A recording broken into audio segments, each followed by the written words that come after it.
शबरी की कथा। शबरी का वास्तविक नाम श्रमणा था। वह श्री राम की अनन्य भक्त थी। शबरी का जन्म भील जाति में हुआ था। जब उसका विवाह होने वाला था तो अगले दिन भोजन के लिए काफी बकरियों की बलि दी जानी थी। ये बात पता लगते ही उसने अपनी माता से इस जीव हत्या का रोकने का अनुरोध किया, पर उसकी माता ने बताया कि वे भील हैं और यह उनके यहाँ का नियम है कि बारात का स्वागत इसी भोजन से होता है।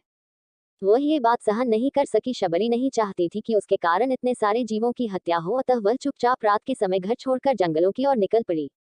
जंगल में वह ऋषि मुनियों की कुटिया पर गई और आश्रय मांगा, किंतु भील जाति की होने के कारण सबने उसे दुत्कार दिया।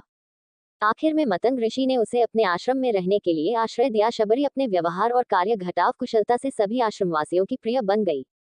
मतंग ऋषि ने अपनी देह त्याग के समय उसे बताया कि भगवान राम एक दिन उसकी कुटिया में आएंगे, वह उनकी प्रतीक्षा करे, वही उसका उद्धार करेंगे। दिन बीतते रहे।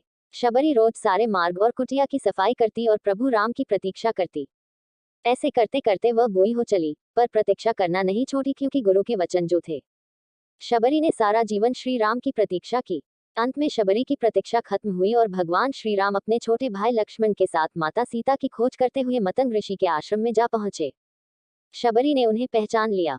उसने प्रभु श्री रामचंद्र जी का आदर सत्कार किया। शबरी भागकर कंदघटाव मूल लेकर आई।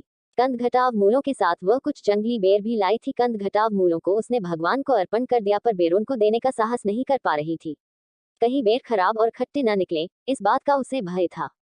उसने बेरों को चखना आरंभ कर दिया। अच्छे और मीठे बेर वह बिना किसी संकोच के श्रीराम को देने लगी।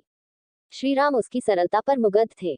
उन्होंने बड़े प्रेम से जूठे बेर खाए। शबरी के झूठे बेर श्रीराम को खाते देख लक्ष्मण को बहुत आश्चर्य हुआ, परंतु श्री राम शबरी की भक्ति और सरलता पर पूर्ण रूप से मुग्ध थे। श्री राम की कृपा से शबरी का उसी समय उद्धार हो गया।